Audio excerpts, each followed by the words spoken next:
शहर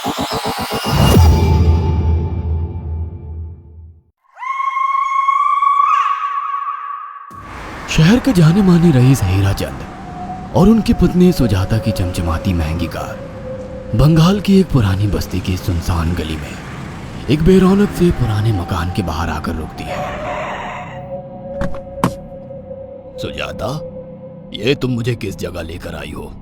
ये तो कोई गरीबों की बस्ती लगती है। यहाँ ऐसा क्या है?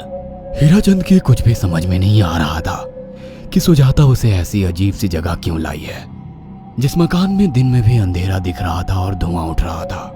आप मेरे साथ अंदर चलिए, सब समझ जाएंगे।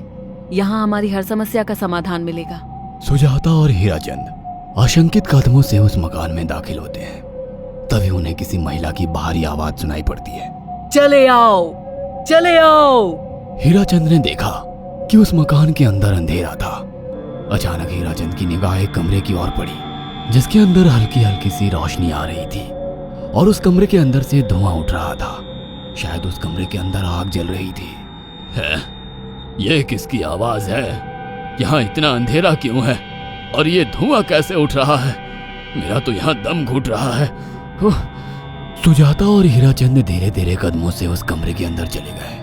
अंदर वाले कमरे में बिखरे बाल वाली एक खूबसूरत सी बूढ़ी औरत सामने जल रही आग में एक मुर्गी की गर्दन काटकर उसका खून गिरा रही थी और मुर्गी का शरीर छटपटा रहा था। ये देखकर सुजाता को उबकाई आने लगी। हीराचंद ने सुजाता की ओर देखकर कहा, तुम ही मुझे यहाँ लेकर आई हो और खुद ही घबरा रही हो। कौन है ये भयानक सी शक्ल वाली औरत और हम यहाँ क्यों आए हैं? अचानक उस औरत ने एक झटके में मुर्गे की गर्दन धड़ से अलग कर दी। ये देखकर सुजाता के मुंह से चीख निकल गई और सेठ हीराचंद भी सहम गया। वो बहुत डरावना नजारा था। ये अघोरा ताई हैं। ये हमें अपनी काली तंत्र विद्या से संतान सुख प्रदान कर सकती हैं। इसलिए मैं आपको यहाँ लेकर आई हूँ। कैसी बात करती हो?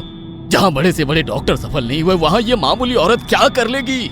हीराचंद की बात सुनकर अघोरी ताई ने गुस्से से हीराचंद की ओर देखकर कहा, नादान हीराचंद, काली विद्या में इतनी शक्ति है कि मरे को भी जिंदा कर दे। संतान पैदा कराना कौन सा मुश्किल है? तुम्हें मेरा नाम कैसे पता? क्या तुम सच में हमें संतान सुख दिला सकती हो? तुम जितनी दौलत मांगोगी मिल जाएगी, अगर ये संभव है तो। संतान का नाम सुनते ही हीराचंद की आंखों में चमक आ गई। वह संतान के लिए कुछ भी कर सकता था। तुम लोगों को मुझे एक नवजात शिशु लाकर देना होगा। मैं उस शिशु की बलि चढ़ा दूंगी और फिर वही शिशु तुम्हारे घर में फिर से जन्म लेगा। नवजात शिशु की बलि का नाम सुनते ही सुजाता और हरिचंद डर के मारे सिहर गए, पर उनकी आंखों में उनकी संतान का सपना ज्यादा बड़ा था।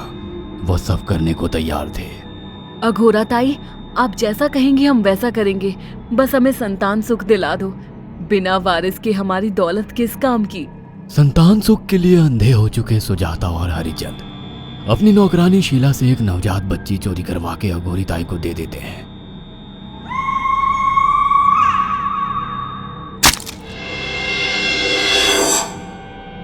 उस शिशु की बलि से सुजाता गर्भवती हो जाती है। देखा आपने अघोरा की तंत्र शक्ति? मुझे उस पर पूरा भरोसा था। चलो चलकर उन्हें धन्यवाद कहते हैं। हीराचंद और सुजाता अघोरा ताई के पास पहुंचते हैं। वो दोनों बहुत खुश थे और अघोरा पर उन्हें अंधविश्वास हो गया था। अघोरा ताई, आप महान तंत्रिका है। आपने वो चमत्कार कर दिखाया जो बड़े बड़े डॉक्टर नहीं कर सके। ये काली विद्या है बेटा। अगर तुम दोनों चाहो तो मैं इस विद्या से तुम दोनों को हमेशा के लिए जवान बना सकती हूँ। क्या सच में ऐसा संभव है? हाँ बिल्कुल, पर इसके लिए तुम्हें जवान लड़के और लड़कियों की बलि चढ़ानी होगी। तुम उन्हें यहाँ तक लाओ, बाकी मैं देख लूंगी।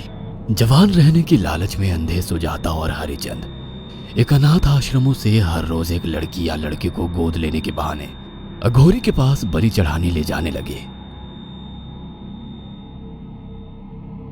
और एक दिन अघोरी ताई ने हीराचंद और सुजाता से इंसानी मांस खाने को कहा। पूरी तरह से इंसान से हैवान बन चुके अब वो दोनों इंसानी मांस खाने के लिए तैयार भी हो गए।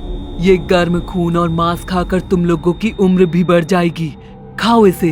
हाँ, सच में ये इंसानी मांस बड़ा स्वादिष्ट है। अघोरा ने अपनी बातों में फंसाकर सुजाता और हरिचंद को नरभक्षी बना दिया था। वो तीनों हर दिन बलि चढ़ाकर खून पीकर मांस खाने लगे। नौकरानी शीला भी नए शिकार लाने में उनकी मदद करती थी, मगर एक दिन शीला को शिकार नहीं मिला। मेम साहब, आज एक भी शिकार हाथ नहीं लगा और मैं बहुत थक गई हूँ और घर जाकर थोड़ा आराम करना चाहती हूँ। कोई बात नहीं शीला, एक छोटा सा काम है, तुम हमारे साथ चलो, लौटते में हम तुम्हें घर छोड़ देंगे। जी मेम साहब। शीला नहीं जानती थी कि शिकार नहीं मिलने से सुजाता और हरिचंद अंदर से बौखला गए थे और उनके दिमाग में एक शैतानी चाल चल रही थी। सुजाता, ये बेहोशी की दवा है। शीला के कार में बैठते ही तुम उसे सुंघा देना। आज हमें इसी की बलि देनी होगी। इसने हमारे यहाँ का बहुत खाना खाया, अब हम लोग इसे खाएंगे। वैसे भी ये आगे चल के हमारे लिए खतरा बन सकती थी। कार में बैठते ही सुजाता शीला को बेहोश कर देती है और वो लोग सीधे अघोरी ताई के यहाँ पहुंच जाते हैं, जहाँ अघोरी ताई शीला की बलि चढ़ा देती है और तीनों मिलकर उसे नोच कर खाते हैं। अघोरी ताई, हमको बलि चढ़ाते हुए पूरा 1 साल हो गया है। हमारा बेटा भी साल भर का हो चुका है। अब और कितनी बलि देनी होगी? बस एक आखिरी क्रिया और बची है, उसके बाद तुम दोनों हमेशा के लिए जवान हो जाओगे। कैसी क्रिया अघोरा ताई? 3 दिन बाद सूर्य ग्रहण है। हमें पास के घने जंगल में एक विशेष क्रिया करनी होगी। उसके बाद तुम लोग कभी बूढ़े नहीं होगे। कितना अच्छा होगा, हम हमेशा जवान रहेंगे और सालों साल तक अपनी दौलत से ऐश करेंगे। हाँ, सच कहा।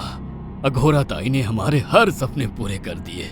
3 दिन बाद बंगाल के बियाबान जंगल में कोहरे और ओस से भीगे पेड़ों के बीच एक घने बरगद की बेलों पर कटे इंसानी सिर लटक रहे थे, जिसमें से खून टपक रहा था। काले जादू का सामान भी रखा था। कितनी भयानक जगह है ये।